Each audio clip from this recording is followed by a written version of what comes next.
আজকের ইতিহাস ক্লাসে আমরা ইন্ডিয়ান ফ্রিডম মুভমেন্ট বা ভারত স্বাধীনতা সংগ্রামের ইতিহাসের প্রথম অংশ যেখানে জাতীয় কংগ্রেসের বিভিন্ন অধিবেশনগুলো আলোচনা করব। বিগত ক্লাসে আমি জাতীয় কংগ্রেস শুরু করেছিলাম, সেখানে প্রেক্ষাপট এবং অধিবেশনের যে 1885 সাল থেকে 1914 সাল পর্যন্ত পরপর অধিবেশনগুলো লিখিয়েছিলাম।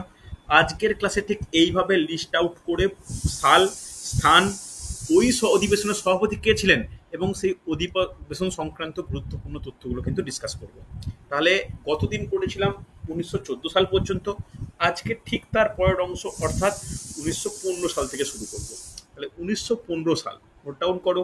1915 ঠিক এইভাবে নোট ডাউন করলে না তোমাদের মানে মনে রাখতেও সুবিধা হবে, আর হচ্ছে খাতায় খুব ভালো করে তৈরি হবে। তাহলে কোথায় কোথায় হয়েছিল এই স্থান? কোথায় ছিল? তৎকালীন নাম বোম্বাই, এখন মুম্বাই। এইখানে কিন্তু এই অধিবেশন সম্পাদন হয়েছিল। সভাপতি কে ছিলেন? সভাপতি ছিলেন এসপি সিনহা। ওকে, এসপি সিনহা। ওকে, এসপি সিনহা। গুরুত্বপূর্ণ বিষয় সেই অর্থে তেমন কিছু নেই, তবে এটুকু লিখে রাখতে পারো যে ভারতীয় ভারতীয় শিক্ষিতদের শিক্ষিতদের কর্মসংস্থানের দাবি।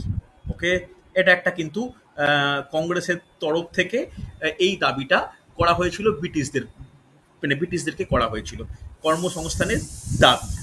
ওকে, খুব ইম্পর্টেন্ট ব্যাপার নয়। নেক্সট নোট ডাউন করবে 1916। প্রতিটা সাল কিন্তু গুরুত্বপূর্ণ, প্রতিটা সাল গুরুত্বপূর্ণ। আমি কিন্তু কোনো সাল অ্যাভয়েড করে করব না, প্রতিটা সালই কিন্তু করে রাখবো। বিভিন্ন বইতে কোনো কোনো ক্ষেত্রে সাল কিছু অ্যাভয়েড করে দেয়, আমি প্রতিটা সাল ভালো করে খুঁটিয়ে খুঁটিয়ে রেডি করা আছে, একটু ভালো করে লিখে নাও। 1916 সাল। 1916 সালে এই অধিবেশন কোথায় সম্পন্ন হয়? 16 সালের এই অধিবেশন সম্পন্ন হয় কিন্তু লখনৌতে। নোট ডাউন করে নাও, লখনৌতে। ইউপির ক্যাপিটাল লখনৌতে কিন্তু এই অধিবেশন সম্পন্ন হয়। এই অধিবেশনে সভাপতি কে ছিলেন? A C Majumdar. A C Majumdar.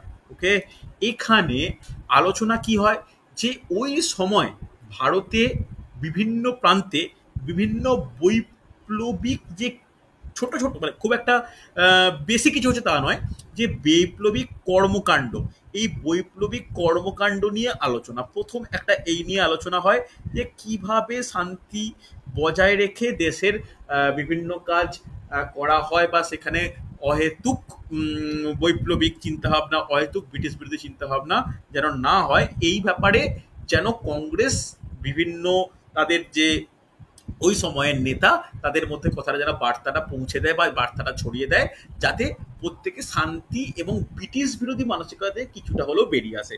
কারণ আমরা প্রত্যেকেই কম বেশি জানি যে জাতীয় কংগ্রেস ফর্মের কিন্তু কারণটা কি ছিল, সেই কারণের একটা ছোট্ট বহিঃপ্রকাশ এই আমরা অধিবেশনে আমরা দেখতে পাচ্ছি। নেক্সট 1917 সাল। 17 সালে কোথায় হয়েছিল? 17 সালে কিন্তু হয়েছিল যে, আচ্ছা আরেকটা জিনিস আমার লেখা লেখা দরকার, দাঁড়াও। 17 সালের আগে 16 সালের একটা ইনফরমেশন কিন্তু খুব গুরুত্বপূর্ণ। 16 সালে এই যেটা লিখে দেওয়া উচিত, এই প্রথম হচ্ছে বৈপ্লবিক কর্মকাণ্ডের আলোচনা। সেকেন্ড, নোট ডাউন করো যে লখনৌ চুক্তি। এই কথাটা কিন্তু ইম্পর্টেন্ট, লিখে নাও। লখনৌ চুক্তি।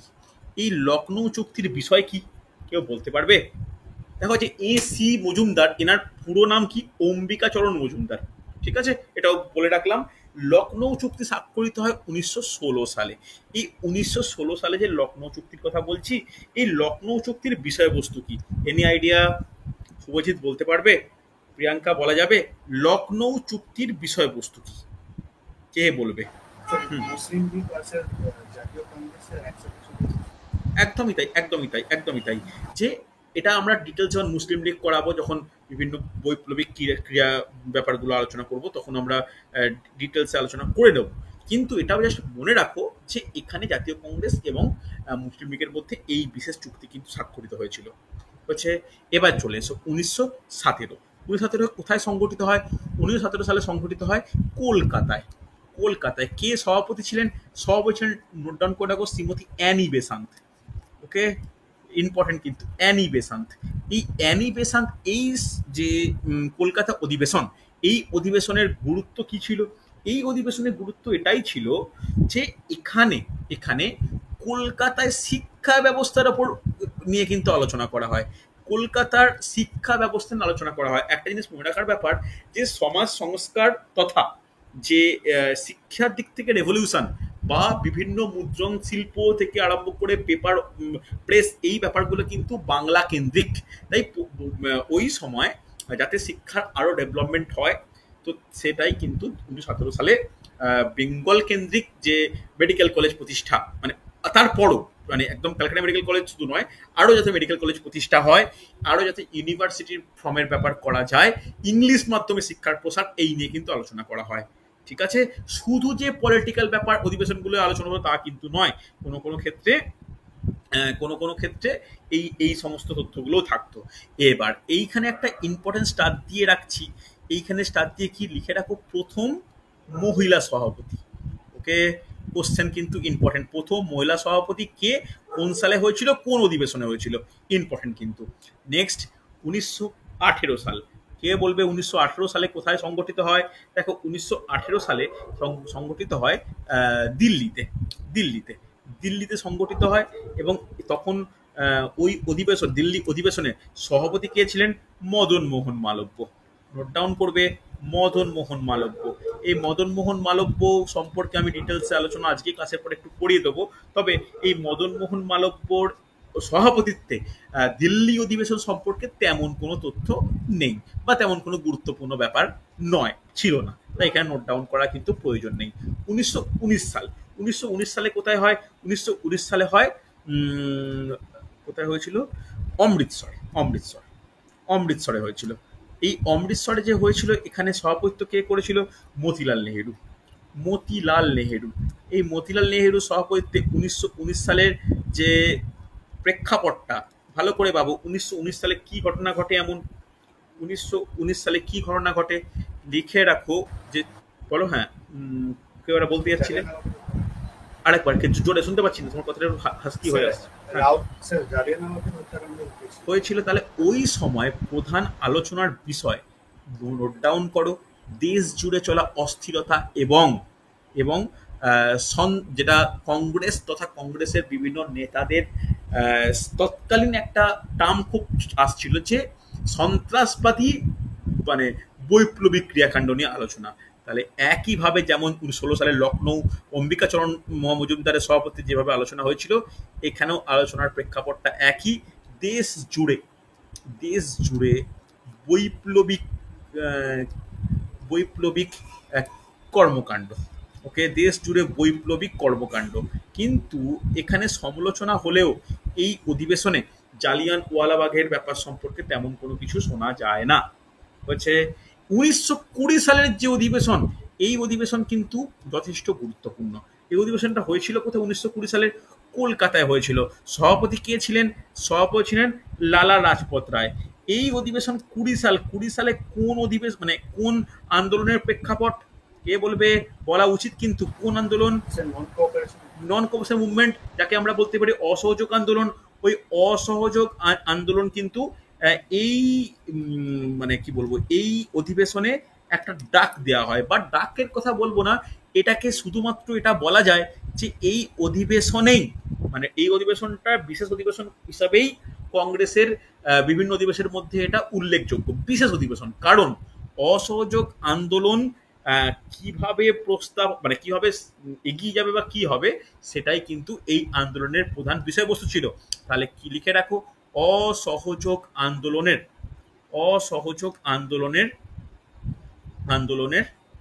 প্রস্তাব গ্রহণ। ওকে, অসহযোগ আন্দোলনের প্রস্তাব গ্রহণ, ভালো করে যেন মনে থাকে। কোন অধিবেশন? কলকাতা অধিবেশন, 1920 সাল। এই টার্মগুলো কিন্তু গুরুত্বপূর্ণ। কোশ্চেন এটা এসছে, পিএসসি মিসলেনিয়াস পরীক্ষা খুব সম্ভবত 97-98। যদি এটা পিএসসির কোনো এর সামনে যাও তুমি, মানে পিএসসির অফিসের সামনে পিএসসি টিপিএসএস এর বই কিনতে পাওয়া যায়, খুব ছোট টাইপের বই হয়, সেখানে দেখবে 96-97, আমাকে খেয়াল পড়ছে না, ওই কোশ্চেনটা এসেছিল যে অসহযোগ আন্দোলনের প্রেক্ষাপটে জাতীয় কংগ্রেসের সভাপতি কে ছিলেন। অ্যান্সার কি হবে? অ্যান্সার হবে লালা লাজপত রায়। এটা কিন্তু গুরুত্বপূর্ণ, ভালো করে দেখো, যথেষ্ট ইম্পর্টেন্ট, এইগুলো কিন্তু মনে রাখার ব্যাপার। ঠিক আছে, দেখো যেগুলো প্রিভিয়াস ইয়ার্সে আলোচনা করার ব্যাপার আমি করে দেবো। নেক্সট নোট ডাউন করবে 1921 সাল। 1921 সালে কোথায় সংগঠিত হয়েছিল? সংগঠিত হয়েছিল কিন্তু আহমেদাবাদে। ওকে, আহমেদাবাদে। এই আহমেদাবাদ কথাটা শুনে একটা জিনিস মনে পড়লো, আজকে দুপুরবেলা প্রায় 2টোর দিকে আহমেদাবাদে যে প্লেন ক্র্যাশ হয়েছে, সেখানে একটা মানে যথেষ্ট খারাপ ঘটনা, যেখানে প্লেনের প্রতিটা একজন বাদ দিয়ে প্রতিটা মানুষ, এমনকি যে মেডিকেল কলেজের ওপর বা মেডিকেল কলেজ ঠিক বলবো না, মেডিকেল কলেজের হোস্টেলের ওপর এই ক্র্যাশটা হয়, তাদেরও প্রচুর স্টুডেন্ট একদম মারা গেছে। যথেষ্ট খারাপ ঘটনা আর কি। চলো তাহলে আহমেদাবাদে ওই স্থানে বা ওই অধিবেশনে কে ছিলেন? এখানে কিন্তু চিত্তরঞ্জন দাস ছিলেন। এবার এইখানে একটা ইম্পর্টেন্ট পয়েন্ট বলা যাবে, কেউ বলতে পারবে এই এখানে একটা ইনফরমেশন কিন্তু খুব গুরুত্বপূর্ণ। কি ইনফরমেশন শুভজিৎ বলতে পারবে? এই চিত্তরঞ্জন দাসের এই Sir, সভাপতি। first act, হুম, sir, first acting president comes as very good, very good, election. সুন্দর। নোট ডাউন করে নাও, ওই সময় যে অ্যাক্টিং প্রেসিডেন্ট বা কার্যনির্বাহী সভাপতি, এই ব্যাপারটা কিন্তু খুব ইম্পর্টেন্ট। এই অধিবেশনে একজন বিশেষ ব্যক্তি, প্রথম কার্যনির্বাহী সভাপতি, যাকে অ্যাক্টিং আমরা প্রেসিডেন্ট বলতে পারি, তাহলে সেটা তিনি কে ছিলেন? হাকিম আজমন খান। নোট ডাউন করে নাও, খুব গুরুত্বপূর্ণ। হাকিম আজমন আজমন খান, খুব গুরুত্বপূর্ণ। প্রথম, এটা কিন্তু প্রথম অ্যাক্টিং প্রেসিডেন্ট কিন্তু চিত্তরঞ্জন দাসের পরিবর্তে উনি কিন্তু নিযুক্ত হন। হয়েছে তার পরের বছর অর্থাৎ 1922 সাল কোথায় সংগঠিত হয়? 22 সালে সংগঠিত হয় গয়াতে। এই বছর কে কে ছিলেন? উনিই ছিলেন, চিত্তরঞ্জন দাসই ছিলেন। তবে এই 22 সালে চিত্তরঞ্জন দাসের সভাপতিত্বে এই অধিবেশন কিন্তু গুরুত্বপূর্ণ। কেন গুরুত্বপূর্ণ? এই বছর কংগ্রেসের একাংশ দ্বারা কি গঠিত হচ্ছে? কোন দল গঠিত হচ্ছে চিত্তরঞ্জন দাস কর্তৃক? স্বরাজ্য দল। ওকে, লিখে নাও, স্বরাজ দল কিন্তু গঠিত হচ্ছে। নোট ডাউন করে নাও, এটা অধিবেশনের একটা গুরুত্বপূর্ণ বিষয়। নেক্সট, 1923। 1923 কোথায় হচ্ছে? 23 হচ্ছে কিন্তু দিল্লিতে। এই দিল্লির অধিবেশনে তেমন কোনো ইনফরমেশন সেই অর্থে নেই, তবে এটুকু মনে রাখার ব্যাপার যে এখানে সভাপতি ছিলেন, ওই অধিবেশনের সভাপতি ছিলেন, নোট ডাউন করে নাও, যে আবুল কালাম আজাদ। আবুল কালাম আজাদ। কালাম আজাদ। নেক্সট একটা কোশ্চেন কিন্তু খুব গুরুত্বপূর্ণ, নেক্সট যে টপিকটা লেখাবো সেটা হচ্ছে 1924 সাল। এই 24 সালের অধিবেশন সেই অর্থে কোনো মানে অধিবেশন দিক দিয়ে গুরুত্বপূর্ণ নয়, কিন্তু একজন সভাপতির নামের জন্য এইটা গুরুত্বপূর্ণ। কেন বলা যাবে? এই মহাত্মা গান্ধী। মহাত্মা গান্ধী, একদমই একদমই তাও, ভেরি গুড। বেলগাঁওতে সংগঠিত হয়েছিল এই বিশেষ অধিবেশন, যেখানে সভাপতিত্ব করেছিলেন একমাত্র এতগুলো অধিবেশনের মধ্যে মহাত্মা গান্ধী। ওকে, খুব ইম্পর্টেন্ট কিন্তু, এটা কিন্তু ইম্পর্টেন্ট মনে রাখার ব্যাপার। এতগুলো অধিবেশনের মধ্যে মহাত্মা গান্ধী এই একটা 1924 সালের বেলগাঁওতে কিন্তু উনি সভাপতিত্ব করেন। এবার কোশ্চেন এসেছে একবার রেলের পরীক্ষা এনটিপিসিতে 2022-এর মার্চের দিকে একটা শিফটে কোশ্চেন দেখলাম কদিন আগে আলোচনা করতে। এই যে বেলগাঁওতে হয়েছিলেন, টোটাল বিবৃতিটা দিয়ে দিয়েছে। রেলের কোশ্চেনগুলো জিকেগুলো ইচ্ছা করে বড় করে দেয়। কিরকম কোশ্চেনটা দিয়েছিল? যে 1924 সালের বেলগাঁও অধিবেশনে সভাপতি ছিলেন মহাত্মা গান্ধী। দিয়ে বলেছে এই বেলগাঁওটি বর্তমানে কোন রাজ্যে অবস্থিত? বলতে পারবে? বলা যাবে? কে বলতে পারে এই বেলগাঁওটি বর্তমানে কোন রাজ্যে অবস্থিত? কারো কোনো আইডিয়া? দেখো জিকের কোশ্চেন কেমন ভাবে হয়, বেলগাঁওটা এখন কোথায় অবস্থিত? বেলগাঁও অধিবেশন তো আমরা জানি, কিন্তু এই বেলগাঁওটা কোথায় অবস্থিত, কোন কোন রাজ্যে অবস্থিত? বলা যাবে? এই বেলগাঁওটা কোথায়? বেলগাঁও কিন্তু বর্তমানে কর্ণাটকে অবস্থিত। মনে রাখো, এইগুলো কিন্তু জিকের কোশ্চেন। আর জিকের জন্য আমাদের মানে কি বলবো, কতটা মানে কনসেন্ট্রেট করে পড়তে হবে তা নয়, এটা চোখ কান খোলা রেখে যদি যে যে ইনফরমেশান জানার দরকার বা যে যে ইনফরমেশান করতে হয় সেগুলো ভালো করে একত্রিত করলেই হবে। বুঝতে পারলে? জিকে এমন একটা টপিক বা জেনারেল স্টাডিজও বলতে পারো, এটা না প্রচুর এ করলেই যে হবে, বই বই পড়লে পিডিএফ করলে হবে তা কিন্তু নয়। একটু চোখ কান খোলা রাখো, রেগুলার পেপারটা পড়ো, তাহলেই দেখবে কারেন্ট অ্যাফেয়ার্সের ওপর তথ্য পেয়ে যাবে। হচ্ছে নেক্সট 1925। বলো শুভজিৎ, 1925-এ কোথায় হয়েছিল? 1925 কোথায়? সেটা সে কানপুরে হয়েছিল। কানপুরে হয়েছিল। সরোজিনী নাইডু ছিল। ভেরি গুড, নোট ডাউন করে নাও। কানপুরে হয়েছিল, ছিলেন কে? সরোজিনী নাইডু। খুব ইম্পর্টেন্ট, সরোজিনী নাইডু হচ্ছে সরোজিনী নাইডু। ওকে, এই কানপুর অধিবেশনের ক্ষেত্রে ইম্পর্টেন্ট কি পয়েন্ট? ইম্পর্টেন্ট সেই অর্থে এটাই পয়েন্ট, যেমন অ্যানি বেসান্ত প্রথম মহিলা সভাপতি। এবার সরোজিনী নাইডু স্পেশাল কি গুরুত্ব, যে কংগ্রেসের প্রথম ভারতীয় মহিলা সভাপতি। নোট ডাউন করে নাও, প্রথম ভারতীয় মহিলা সভাপতি। ভারতীয় মহিলা সভাপতি ইম্পর্টেন্ট পয়েন্ট, কিন্তু এটা প্রচুর স্টুডেন্টদের মধ্যে একটা কনফিউশন বা সমস্যা তৈরি করে। ভারতীয় মানে যদি ভারতীয় মহিলা বলা হয় তাহলে সরোজিনী, শুধু মহিলা বললে অ্যানি বেসান্ত। আচ্ছা, চলো 1926 সাল। 26 সাল কোথায়? 26 সালে কোশ্চেন সেই অর্থে কখনো দেখিনি, একটাই কদিন আগে রেলের একটা প্র্যাকটিস সেটে দেখছিলাম, এনটিপিসি পরীক্ষার প্র্যাকটিস সেটে। কোথায় হয়েছিল? বর্তমান গুয়াহাটি বা গৌহাটি, তখন গৌহাটি কথাটা উল্লেখ করা হতো তাই গৌহাটি লিখলাম। তো কে ছিলেন, এই কটা কোশ্চেন এসেছিল যে 1926 সালে কংগ্রেসের গৌহাটি অধিবেশনের সভাপতিত্ব কে ছিলেন। লিখে রাখো, শ্রীনিবাস আয়েঙ্গার। ওকে, শ্রীনিবাস আয়েঙ্গার খুব ইম্পর্টেন্ট কিন্তু, শ্রীনিবাস আয়েঙ্গার। ওকে, মনে থাকে যেন। চল, এরপরে 1927 সাল, আজকে 47 সাল পর্যন্ত পৌঁছাতেই হবে। 27 সালে কোথায়? 27 সালে এই সভাপতি ছিলেন কে? ছিলেন হচ্ছে এ আনসারি। মানে সম্পন্ন হয়েছিল কোথায়? বর্তমান চেন্নাই, তৎকালীন মাদ্রাজ।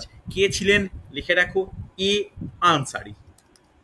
এ আনসারি গুরুত্বপূর্ণ কিন্তু, তবে ওই অধিবেশন সম্পর্কিত তেমন কোনো গুরুত্বপূর্ণ তথ্য নেই। 1928 সাল। 1928 সালকে কোথায় হয়েছিল? 1928 সালে হয়েছিল কলকাতায়। এই অধিবেশনের বিশেষ একটা গুরুত্ব কেউ বলতে পারবে? শুভজিৎ, বলা যাবে এই অধিবেশনের বিশেষ গুরুত্ব? ইম্পর্টেন্ট কিন্তু, আইডিয়া আছে? হুম, বলো কি ইনফরমেশন আছে বা কি ইনফরমেশন জানো এই টপিক সম্পর্কে? হুম, স্যার ড্রাফট তৈরি করেছিলেন কনস্টিটিউশন। জোরে তোমার কথাটা একটু আস্তে আস্তে শোনাচ্ছে। Sir Nehru report. না, ওটা এটা অধিবেশনের সঙ্গে অতটা ইম্পর্টেন্ট নয়। মেন হচ্ছে এটা বলতে পারি যে হচ্ছে অখিল ভারত যুব কংগ্রেস তৈরি হয়। অর্থাৎ আমাদের এখন প্রতিটা পলিটিক্যাল পার্টির আমরা একটা জিনিস লক্ষ্য করি না, যে একটা ইউথ মানে ব্রিগেড যেটা, ওকে, যেটাকে স্টুডেন্ট উইং বলি, প্রত্যেকটা পলিটিক্যাল পার্টির কিন্তু আছে। আমি আসি কোনো পলিটিক্যাল পার্টির বর্তমানে নাম এবং তার স্টুডেন্ট যে উইং সেটা নিয়ে আমি ডিসকাস করছি না, নাম উল্লেখ করা উচিত না এই মুহূর্তে ইতিহাস ক্লাসে। তবে এটা জাতীয় কংগ্রেসের প্রথম যুব কংগ্রেস তৈরি হয়। লিখে রাখো যে অখিল ভারত যুব কংগ্রেস গঠিত হয়। এটা কিন্তু কোশ্চেনও আসে, ডাব্লিউবিসিএস মেন্সের কোশ্চেন। অখিল ভারত যুব কংগ্রেস, অখিল ভারত যুব কংগ্রেস গঠিত হয় কোন অধিবেশনে? 1928 সালের কংগ্রেস অধিবেশন, মনে থাকে যেন। ওকে, 28 সালে কলকাতা অধিবেশন, কলকাতা কংগ্রেস অধিবেশন। ওকে, লেখা হয়েছে, জলদি নোট ডাউন করে নাও। নেক্সট 1929 সাল। 1929 সাল, এই 29 সালে অধিবেশন কোথায় সম্পন্ন হয়? 29 সালে হয় লাহোরে। এই অধিবেশন কিন্তু অনেকটাই গুরুত্বপূর্ণ। এই অধিবেশন কিন্তু অনেকটাই গুরুত্বপূর্ণ। কেন গুরুত্বপূর্ণ? এই অধিবেশনের সভাপতি কে ছিলেন? সভাপতি ছিলেন জওহরলাল নেহরু। ওকে, চলো দুটো পয়েন্ট বলো এই অধিবেশনের কেন গুরুত্ব। দুটো পয়েন্ট বলবে। একটা পয়েন্ট প্রথমে কি, এই অধিবেশনে দুটো সিদ্ধান্ত খুব ইম্পর্টেন্ট। কি দেখো, প্রথম সিদ্ধান্ত হচ্ছে পূর্ণ স্বরাজের দাবি। পূর্ণ স্বরাজের দাবি খুব ইম্পর্টেন্ট, হ্যাঁ কি না? নেক্সট দেখো, আমি এটা নিয়ে ডিসকাস করছি কিন্তু তাই আমি আর অন্য মানে এটাকে ফাঁকা রেখেই করছি। পূর্ণ স্বরাজের দাবি। সেকেন্ড কি? সেকেন্ড হচ্ছে 1929 সাল। 30 সালে কোন আন্দোলন বলা উচিত? আইন অমান্য আন্দোলন। একদমই তাই, ভেরি গুড। তাহলে নোট ডাউন করে নাও, আইন অমান্য আন্দোলনের প্রস্তাব। ওকে, আইন অমান্য আন্দোলনের প্রস্তাব, আন্দোলনের প্রস্তাব হচ্ছে নেক্সট পয়েন্ট যেটা খুব ইম্পর্টেন্ট, এটাকে স্টার্ট দিয়ে রাখছি এই পয়েন্টটাকে, এই পয়েন্টটা ইম্পর্টেন্ট কেন, এই 1929 সালে একটা সিদ্ধান্ত নেওয়া হয় যে 1930 সালের 26শে জানুয়ারি কি করা হবে, 26শে জানুয়ারি কি করা হবে, প্রতি বছর স্বাধীনতা দিবস পালন করা হবে। হ্যাঁ কি না? স্বাধীনতা দিবস পালন।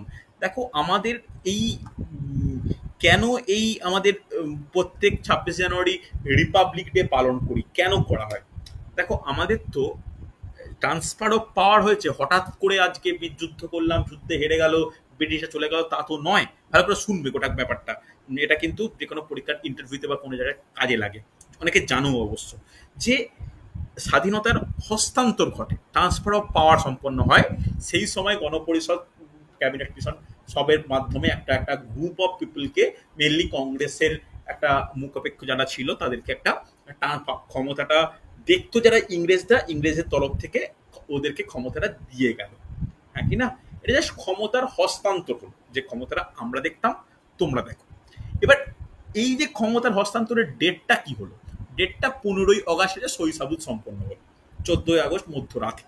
তাহলে এই যে 15ই আগস্ট যে ডেটটা, এই 15ই আগস্ট কিন্তু মানে ইংরেজদের একটা বিশেষ বিজয় দিবস বলা চলে। তাই কিন্তু 15ই আগস্ট দিনটাকে সিলেক্ট করা হয়। কি বিজয় দিবস বা কি ব্যাপার একটু শুনে নাও। ঠিক 2 বছর আগে ফিরে যাও, 1947-এ 2 বছর আগে, অর্থাৎ 45 সাল। 45 সালে কি ঘটছে?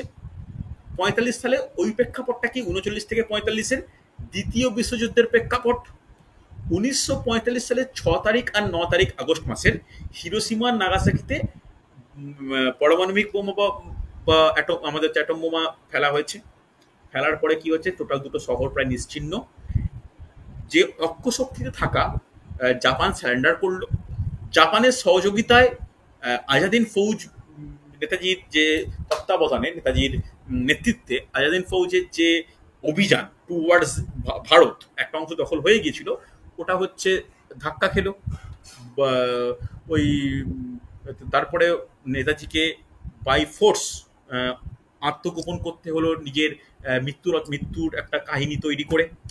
এই প্রেক্ষাপটে একটা ডেট পাওয়া যায়, সেটা হচ্ছে 15ই আগস্ট 1945, যে ডেটে এক অফিসিয়ালি বলা চলে যে বোঝা গেছিল যে মিত্রশক্তি অর্থাৎ ইংরেজরা দ্বিতীয় বিশ্বযুদ্ধে জয়লাভ করতে চলেছে, জাপান আত্মসমর্পণ করে দিয়েছে।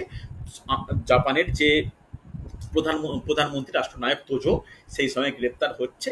এই 15ই আগস্ট দিনটা ব্রিটিশদের ক্ষেত্রে বিজয় দিবস, যেমন আমরা কার্গিল বিজয় দিবস পালন করি, সেমনি ওটা যুদ্ধ জয়ের একটা বিশেষ দিবস কিন্তু এই 15ই আগস্ট। ওই 15ই আগস্ট দিনটাকে স্মরণীয় করে রাখার জন্য ঠিক তার 2 বছর পরে ওই ডেটটাতেই কিন্তু ক্ষমতার হস্তান্তর করে দেওয়া হয়। একটা জিনিস মনে রাখার ব্যাপার, যে ব্রিটিশদের চলে যাওয়ার ক্ষেত্রে অন্যতম থ্রেট ছিল কিন্তু সুভাষচন্দ্র বোস। সুভাষচন্দ্র বোসের যে আইএনএ এবং সেটাকেই ফলো করেছিল যে নেভাল মিউটিনি অর্থাৎ নৌ বিদ্রোহ, এর জন্যই কিন্তু ইংরেজরা দ্বিতীয় বিশ্বযুদ্ধ জয়লাভ করার পরও ভারত ছাড়তে বাধ্য হয়। এই কিছুটা নেতাজিকে অবমাননা বা নেতাজিকে কিছুটা নিচু দেখানো, অ্যাজ ওয়েল অ্যাজ ওই দিনটাকে স্মরণীয় করে রাখার জন্য, অন্য কোনো দিন নয়, 15ই আগস্টেই এই স্বাধীনতার হস্তান্তরটা করা হয়। ঠিক আছে? কিন্তু কিন্তু 26শে জানুয়ারি 1930 জাতীয় কংগ্রেস এই দিনটা 1930 সাল থেকে স্বাধীনতা দিবস পালন করে আসছে। তাহলে এই দিনটার কিন্তু কোনো গুরুত্বই ছিল না। প্রথমে কংগ্রেস চেয়েছিল যে 47 সালের 26শে জানুয়ারি হোক, ডিলে করে করে আগস্ট মাসে করা হলো। তখনও সাময়িক কিছু কথা উঠেছিল যে 47 সালের জায়গায় 48 সালের 26শে জানুয়ারি আমরা এই দিনটাকে করব। কিন্তু সেটা যেহেতু ওই দিনটার 15ই আগস্টের দিনটার গুরুত্ব চলে যাবে, সেই ক্ষেত্রে ব্রিটিশ এটা এই ব্যাপারটার কোনো কর্ণপাত করেনি। এই কারণে যখন 1949 সাল, আমি একটা লিখে রাখছি পরে মুছে দেবো এখানে, 1949 সালের 26শে নভেম্বর, ডেটটার সঙ্গে পরিচিত তোমরা? কি হয়েছিল এটা শুভজিৎ, তুমি বলা উচিত কিন্তু। Sir, constitution, sir, adopt. হ্যাঁ, ওই দিন কিন্তু কনস্টিটিউশন গৃহীত হয়। দেখো 26শে নভেম্বর কনস্টিটিউশন রেডি, গণপরিষদ লেখা শুরু করেছে, পুরো রেডি একদম। তাহলে 26শে নভেম্বরটাকে আমরা ভারতীয়রা কনস্টিটিউশন ডে বা সংবিধান দিবস হিসেবে পালন করি, কারণ এই দিন কনস্টিটিউশনটা গৃহীত হয়।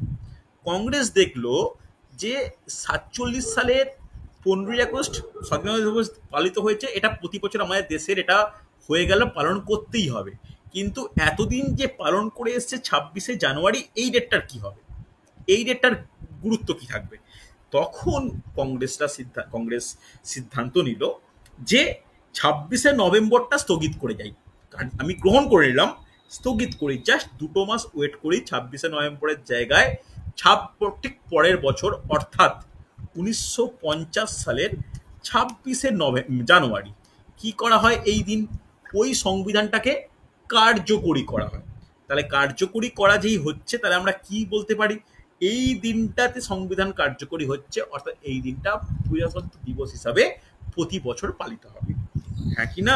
এই এই যে 26শে জানুয়ারির যে প্রেক্ষাপটটা, এটা কিন্তু শুরু হয়ে গিয়েছিল এই 1929 সালের লাহোর অধিবেশনে, যে স্বাধীনতার দাবি বা পূর্ণ স্বরাজের দাবি, তার রেসপেক্টে এই দিনটাকে পালন, সেটাকেই পরবর্তী ক্ষেত্রে স্মরণীয় করে রাখতে ওই দিন 2 মাস ডিলে করে প্রজাতন্ত্র দিবস কিন্তু পালন করা হচ্ছে।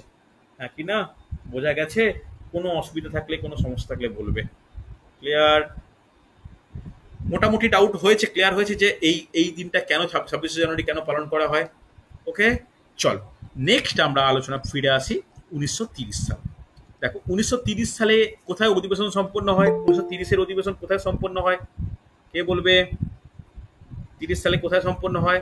দেখো, এই 30 সালের যে অধিবেশন, মনে রাখার ব্যাপার, 30 সালে এমন মানে এটার সিদ্ধান্ত হয়েছিল যে বোম্বাইতে এর হবে, মানে অধিবেশন হবে, কিন্তু ওই বছর কোনো অধিবেশন হয়নি। এর একটা সিদ্ধান্ত হলো এই বছর কোনো অধিবেশন হয়নি, লেখার প্রয়োজন নেই। তবে আমি জাস্ট বলে রাখলাম যে এটা আহ, ওই আইন অমান্য আন্দোলনের প্রেক্ষাপটে কোনো অধিবেশন কিন্তু সম্পূর্ণ হয়নি। নেক্সট 1931 সাল। 31 সালে কোথায় হয়? করাচিতে হয়। এই করাচি অধিবেশনের সভাপতি কে ছিলেন? সভাপতি ছিলেন কিন্তু সর্দার বল্লভভাই প্যাটেল। ইম্পর্টেন্ট পয়েন্ট কিন্তু, সর্দার বল্লভভাই প্যাটেল কোন বছর হয়েছিল? ওকে, মনে রাখার ব্যাপার কিন্তু, সর্দার বল্লভভাই প্যাটেল, বল্লভভাই প্যাটেল। এই অধিবেশনের গুরুত্ব কি? এই অধিবেশনের গুরুত্ব এটাই যে আমরা সংবিধান তো পড়ব, সংবিধানে মৌলিক অধিকার একটা ইম্পর্টেন্ট একটা পয়েন্ট। এই মৌলিক অধিকারের যে প্রস্তাব, এটা কিন্তু এই করাচি অধিবেশনে এই প্রস্তাবটা কিন্তু গ্রহণ করা হয়। তাহলে নোট ডাউন করো, ভারতীয়দের জন্য মৌলিক অধিকারের প্রস্তাব গ্রহণ, মৌলিক অধিকারের প্রস্তাব গ্রহণ হয়েছে। নেক্সট নোট ডাউন করো 1932 সাল। 1932 সালে কোথায় সংগঠিত হয়? দিল্লিতে সংগঠিত হয়। দিল্লিতে। শুভজিৎ বলতে পারবে এই দিল্লি অধিবেশন 1932-এর কে ছিলেন? বলা যাবে? দেখো, নোট ডাউন করো। অমৃত অমৃত রানছোড় দাস সেঠ। অমৃত রানছোড় দাস সেঠ, মনে থাকবে? তাহলে এই যে দিল্লি অধিবেশনের কথা বলছি, এই দিল্লি অধিবেশনের গুরুত্ব কি? এই গুরুত্ব একটাই যে মানে এখানে কিন্তু কংগ্রেস অপেক্ষাকৃত কিন্তু দুর্বল হচ্ছে এই অধিবেশনে। লিখে রাখো, দুর্বল হচ্ছে, অ্যাজ ওয়েল অ্যাজ দুর্বলতার সুযোগে সুযোগে সুযোগে কমিউনিজমের প্রতি, লিখে রাখো, কমিউনিস্ট দলের যোগদান।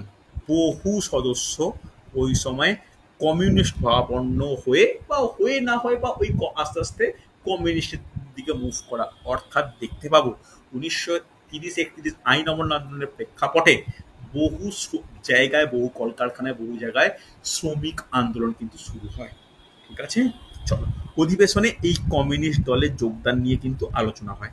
ইম্পর্টেন্ট নয়, একেবারেই ইম্পর্টেন্ট নয়। নেক্সট হচ্ছে 1933 সাল। 1933-এ কোথায় ঘটে? কলকাতায় ঘটে। কলকাতায় অধিবেশন সম্পন্ন হয়। কে ছিলেন এখানে? কিন্তু ওই সময় ছিলেন নেলি সেনগুপ্ত। তেমন কোনো গুরুত্বপূর্ণ ব্যাপার এই সমাবেশে বা এই অধিবেশনে হয়নি।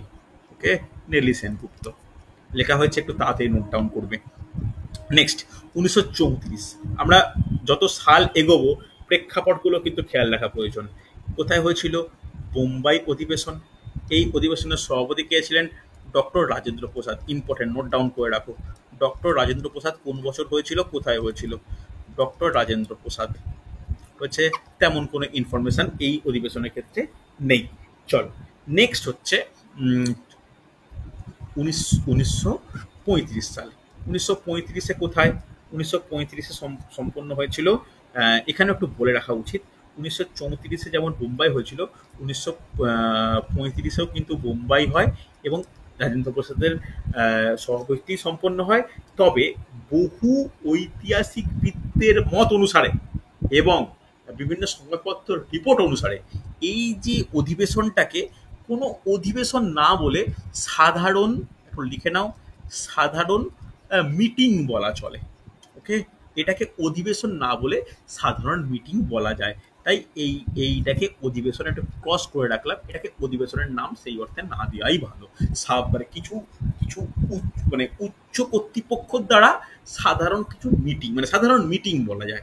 ঠিক আছে, চল জাস্ট একটা আলোচনা সভা, এখানে এর মধ্যে কোনো অধিবেশন বলা উচিত নয়।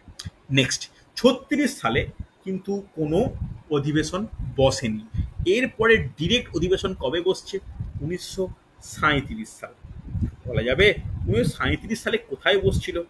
1937 সালে বসছিল, ইম্পর্টেন্ট, এবার থেকে কিন্তু এই 3টে সাল কিন্তু খুব ইম্পর্টেন্ট। ফরিদপুরে বসছিল। কে ছিলেন? জওহরলাল নেহরু ছিলেন। তাহলে ইম্পর্টেন্ট কিন্তু জওহরলাল নেহরু দুবার হয়েছে, কোথায় কোথায় ইম্পর্টেন্ট, জওহরলাল নেহরু ছিলেন। ওকে, এই এই এই সভার বা এই অধিবেশনের কি গুরুত্বপূর্ণ? দেখো, ফরিদপুর কিন্তু কোনো শহর নয়, এটা কিন্তু একটা গ্রাম।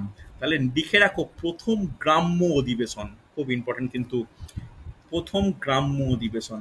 তাহলে এটা আগে দেখো প্রত্যেকটা একদম রাজ্যের প্রধান শহরে অনুষ্ঠিত হচ্ছিল, এটাই কিন্তু প্রথম একটা গ্রামে অনুষ্ঠিত হচ্ছে, প্রথম গ্রাম্য অধিবেশন হচ্ছে।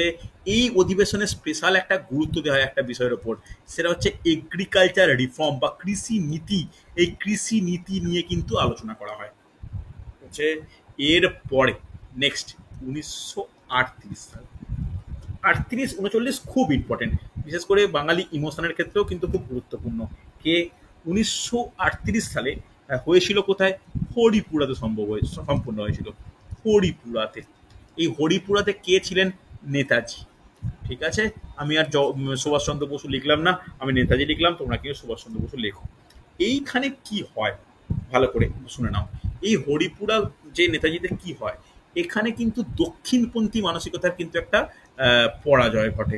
নোট ডাউন করে দাও যে দক্ষিণপন্থীদের পরাজয়, দক্ষিণপন্থীদের কিন্তু পরাজয় ঘটে, ইম্পর্টেন্ট এটা। ওকে, দক্ষিণপন্থীদের পরাজয় ঘটে।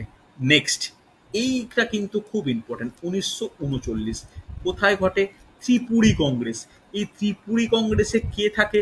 প্রচণ্ড জ্বর, প্রায় 103 জ্বর, সেই অবস্থাতেও নেতাজি এই মানে স্ট্রেচারে শুয়ে এই অধিবেশন সভায় এসে এই অধিবেশনের সভাপতিত্ব করেন। এবং এখানে যেটা ঘটে যে মহাত্মা গান্ধী নিজের পছন্দের প্রার্থী পট্টবী সীতারামাইয়াকে কিন্তু নেতাজির বিরুদ্ধে সভাপতি পদে দাঁড় করায়, নেতাজি কিন্তু জয়লাভ করে।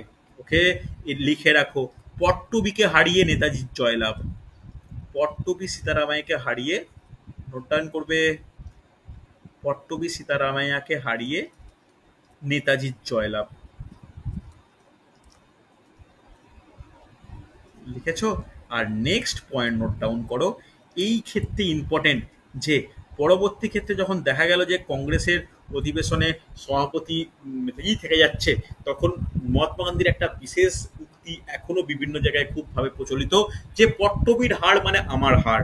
তো এই একটা নেতাজি বিরোধী বা নেতাজির সঙ্গে অসহযোগিতামূলক আচরণের কারণে এই অধিবেশনে কিন্তু নেতাজি পদত্যাগ করেন। ওকে, যথেষ্ট ইম্পর্টেন্ট। যদি উনি পদত্যাগ না করতেন, ওই 39 সালে কি শুরু হচ্ছে? দ্বিতীয় বিশ্বযুদ্ধ শুরু হচ্ছে, তার কয়েক বছর পরে স্বাধীনতা এসছে। তো নেতাজিকে হোম অ্যারেস্ট করা হয়, অর্থাৎ হোম অ্যারেস্ট বলতে গৃহবন্দী থেকে ওনার দেশ থেকে মানে আত্মগোপনে দেশ ত্যাগ করা। তারপরে সেখান থেকে বার্লিন হয়ে সাবমেরিন যাত্রার মাধ্যমে সিঙ্গাপুরে, ব্যাংকক হয়ে আবার আইএনএ ফর্ম করে যে ব্যাপারটা তৈরি হয়েছিল, তার জন্য দায়ী বা তার জন্য রেসপন্সিবিলিটি এই ত্রিপুরী অধিবেশনের সমস্ত ঘটনা। তাই ত্রিপুরী অধিবেশন কংগ্রেসের একটা উল্লেখযোগ্য অধিবেশন আমরা বলতে পারি, যার কারণে সমস্ত রাজনৈতিক প্রেক্ষাপটের পরিবর্তন। যদি এই মানে নেতাজির সঙ্গে মহাত্মা গান্ধীর একটা অসহযোগিতা মহাত্মা গান্ধী না করতেন, যদি নেতাজি যদি কংগ্রেসের সঙ্গে থাকতেন, তাহলে আমরা ভবিষ্যতে হয়তো নেতাজিকে মানে এরকম নিজের বিমান দুর্ঘটনার গল্প রচনা করে যে ওনার আত্মগোপন করে বাকি লাইফ কাটিয়ে দেওয়া, সেটা হতো না, বা আমরা একটা বিরাট বড় পদে নেতাজিকে দেখতে পারতাম। হচ্ছে চলো 39 সাল, 39 সালের পরে নেক্সট নোট ডাউন করো 1940 সাল। 40 সালে কোথায় হয়? 40 সালে রামগড় অধিবেশন হয়। এই রামগড় অধিবেশনে রামগড় কোথায়, কোন রাজ্যে? রামগড় কিন্তু বিহার রাজ্যে হয়। এই রামগড় অধিবেশনে কে সভাপতিত্ব করেন? মৌলানা আবুল কালাম আজাদ। লিখে রাখো, মৌলানা আবুল কালাম আজাদ। আবুল কালাম আজাদ। এই অধিবেশনের গুরুত্ব কি? এই অধিবেশনের গুরুত্ব হচ্ছে যে আইন অমান্য আন্দোলনের যেন প্রসার ঘটে। নোট ডাউন করো, আইন অমান্য আন্দোলনের প্রসার ঘটে। দেখো সেই সময় আবার আইন অমান্য আন্দোলন মানে প্রায় প্রায় মানে কি বলবো, ধামাচাপা পড়ে যাওয়ারই ব্যাপার একটা হয়। তো আইন অমান্য আন্দোলন যখন আবার যেভাবে জেগে উঠতে কিভাবে পারে, তো এই প্রসার ঘটনার মানে প্রসারের যে চিন্তা ভাবনা, এটাই ছিল এই অধিবেশনের লক্ষ্য বলতে পারি। ঠিক আছে, চলো নেক্সট। এই 40 সালের পরে দ্বিতীয় বিশ্বযুদ্ধের প্রেক্ষাপটে আর তেমন কোনো অধিবেশন ঘটেনি। তো এরপরে একদম ঘটে কবে? একদম ঘটে 1946 সালে। 46 সালে কোথায় ঘটে এই অধিবেশন? নোট ডাউন করে না, 46 সালে ঘটে জয়পুরে। জয়পুরে ঘটে, হ্যাঁ ভুল বললাম, এক্সট্রিমলি সরি। 46 সালে মিরাটে ঘটে, মিরাট, ইউপি মিরাটে ঘটে। ওকে, এই অধিবেশনের সভাপতি কে ছিলেন? অধিবেশনের সভাপতি ছিলেন J B Kripalani. J B Kripalani. এই এনার সম্বন্ধে বিশেষ কি গুরুত্বপূর্ণ তথ্য আমরা জানবো? দেখো, এনাকেই লিখে রাখো যে স্বাধীনতার সময়, স্বাধীনতার সময় জাতীয় কংগ্রেসের সভাপতি। লিখে রাখো, এটা দিয়ে কিন্তু কোশ্চেন আসে। স্বাধীনতার সময় কংগ্রেসের সভাপতি। ওকে, স্বাধীনতার সময় কংগ্রেসের সভাপতি, ইম্পর্টেন্ট পয়েন্ট কিন্তু। তাহলে এই কোশ্চেনটা কিন্তু প্রচুর পরীক্ষায় আছে, ডাব্লিউবিসিএস প্রিলিমসে বারবার এসছে যে স্বাধীনতার সময় জাতীয় কংগ্রেস সভাপতি কে ছিলেন? J B Kripalani. হচ্ছে নেক্সট আমাদের আর একটা জিনিস জাস্ট একটু আলোচনা করে দিই। এবারে 46 সালে আমরা স্বাধীনতা পেয়ে যাচ্ছি। স্বাধীনতাকে আমি ঠিক স্বাধীনতা বলি, আমি ক্ষমতার হস্তান্তর বলি। যেটাই পাই বা যেটাই করি ব্রিটিশদের চলে যাওয়ার পরে 1948 সালের শেষ একটা অধিবেশনের কথা বলে দিয়ে যাই, যেটা সংগঠিত হয়েছিল জয়পুরে। ওকে, এই সভার সভাপতিত্ব কে করেছিল? যিনি নেতাজির কাছে পরাজিত হয়েছিলেন, পট্টবী সীতারামাইয়া। ওকে, পট্টবী সীতারামাইয়া, মনে থাকবে। চলো, এইটা কিন্তু গুরুত্বপূর্ণ হচ্ছে। এই তথ্যগুলো কিন্তু আমাদের জন্য প্রচুর আছে, ভালো করে শোনো। কোনো ডাউট থাকলে আমাকে বলবে, কোনো অসুবিধা থাকলে আমাকে বলবে। হয়েছে, ভালো করে নোট ডাউন করেছো? কোনো অসুবিধা নেই তো? এইগুলো কিন্তু আমাদের জন্য খুব গুরুত্বপূর্ণ। দেখো, এই যে বললাম, দেখো আমাদের জাতীয় কংগ্রেসের যে অধিবেশন, অধিবেশনটাকে মোটামুটি কি বলবো মানে তিনটে অংশে ভাগ করা যায় অধিবেশনকে। একটা হচ্ছে 1985 থেকে 1919 সাল, অর্থাৎ এই প্রথম প্রতিষ্ঠার 15 বছর। এই সময় একটা বিশেষ ধারণা নিয়ে অধিবেশন হতো। তারপরে স্বাধীনতার পর্ব, অর্থাৎ 1900 সাল থেকে 47 সাল। আর 47 সাল থেকে বর্তমান হচ্ছে স্বাধীনতা পরবর্তী বিভিন্ন বছর বা বিভিন্ন ব্যাপার। ওকে, চল নেক্সট আমাদের যেটা জানার দরকার আর কি, যে যদি জিজ্ঞাসা করা হয় সব থেকে বেশি বার কোথায় হয়েছিল অধিবেশন, কি বলবে? সব থেকে বেশি বার কোথায় অধিবেশন হয়েছিল? প্রথম কোশ্চেন, তোমরা লিখে রাখতে পারো, আমি এটা আলোচনা করে দিই। সব থেকে বেশি বার কোথায় হয়েছিল? কে বলবে? বলা যাবে? সব থেকে বেশি বার কে হয়েছিল, মানে কোথায় হয়েছিল? লিখে রাখো, সব থেকে বেশি বার হয়েছিল কলকাতায়। নোট ডাউন করে নাও, প্রত্যেকে, আমি লিখছি না এখানে, নোট ডাউন করবে। সব থেকে বেশি বার হয়েছিল কলকাতায়। সব থেকে বেশি বার সভাপতি কে হয়েছিল? সব থেকে বেশি বার সভাপতি কে হয়েছিল বলা যাবে? সব থেকে বেশি বার সভাপতি হয়েছিল আবুল কালাম আজাদ। হচ্ছে এগুলো কিন্তু ছোট ছোট ছোট ছোট নোট আমাদের পরীক্ষায় কোশ্চেন আসে। দেখো তোমরা এই রকম ভাবে করলে বা এইরকম ভাবে লিখে রাখলে আশা করব তোমাদের হচ্ছে আর কোনো হবে না, মানে কোনো সমস্যা হবে না। আচ্ছা, লেখা হয়েছে, প্রত্যেকের রেসপন্স করবে হ্যাঁ কি না? এবার এই যে লিখলে না, এটাকে এবার তোমাদের 1 2 3 4 আকারে সাজিয়ে দিতে হবে। আমি কিন্তু লিখিনি, 1 2 3 4 5 আকারে সাজাতে হবে। যদি কখনো এরকম কোশ্চেন আসে, প্রথম অধিবেশন, দ্বিতীয় অধিবেশন, তৃতীয় অধিবেশন, এই ব্যাপারগুলো নিয়ে যদি কোশ্চেন আসে, তখন কিন্তু এই ব্যাপারগুলো আসে। যেমন একটা কোশ্চেন এসছিল, একটু ফিরে যাই, হরিপুরা কংগ্রেস আর ত্রিপুরী কংগ্রেস, আমি লাল কালারে নোট ডাউন করছি। হরিপুরা হচ্ছে 51তম, আর ত্রিপুরী কংগ্রেস হচ্ছে 52তম। ঠিক আছে, এই দুটো অধিবেশন কিন্তু মনে রাখার ব্যাপার। ঠিক আছে, এই দুটো অধিবেশন কিন্তু মনে রাখার ব্যাপার। দুটো হয়েছিল, প্রথম দিকে অধিবেশন শুরু হতো নর্মালি ডিসেম্বর মাসে, পরবর্তী ক্ষেত্রে এই অধিবেশন হতো কিন্তু মার্চ বা ফেব্রুয়ারি, মার্চ, এপ্রিল মাসে। ওকে, চলো দেখো এই অধিবেশনের সালগুলো একটু মনে রাখার ব্যাপার। সাল শুধু ইম্পর্টেন্ট নয়, তার সঙ্গে কিন্তু কোন স্থানে হয়েছে এটাও গুরুত্বপূর্ণ হয়েছে। ভালো করে দেখো, কোনো ডাউট থাকলে আমাকে বলবে। হয়েছে তো, কোনো অসুবিধা নেই। তাহলে এই এই টপিকটা কিন্তু আমি শেষ করলাম। এই টপিকের মধ্যে আমাদের কয়েকটা চুক্তি বা কয়েকটা বিশেষ গুরুত্বপূর্ণ ব্যাপার রয়েছে। তার মধ্যে কি কি সাল ইম্পর্টেন্ট? 1907 সাল ইম্পর্টেন্ট। 7 সালে কি হয়েছে? মানে সুরাট বিচ্ছেদ। লখনৌ চুক্তি 1916 সাল গুরুত্বপূর্ণ। অসহযোগ আন্দোলন 1920 সাল ইম্পর্টেন্ট। 1929 সালে স্বাধীনতা, যে পূর্ণ স্বরাজের ঘোষণা ইম্পর্টেন্ট। তারপরে হরিপুরা ত্রিপুরী ইম্পর্টেন্ট।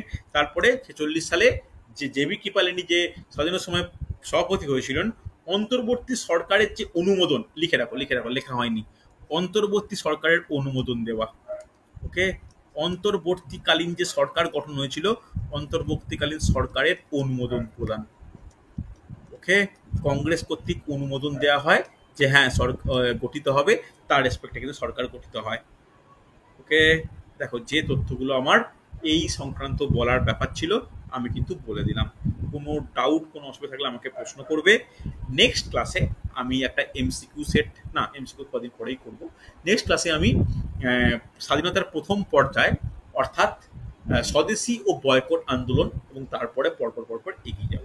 ঠিক আছে, পরপর বয়কট আন্দোলন, তারপরে নরমপন্থী চরমপন্থী বিচ্ছেদ, মুসলিম লীগের উত্থান, মুসলিম লীগের উত্থানের পরে অসহযোগ আন্দোলন, তারপরে অসহযোগ আন্দোলনের পরে মানে মহাত্মা গান্ধীর এতে প্রবেশ, মানে স্বাধীনতার আন্দোলনে বা ভারতের রাজনীতিতে প্রবেশ, তারপরে অসহযোগ আন্দোলনের পরে আইনবন্ধ আন্দোলন, তারপরে গোল টেবিল বৈঠক, ওইগুলো করে পর একদম এগিয়ে যাবো 47 সাল পর্যন্ত।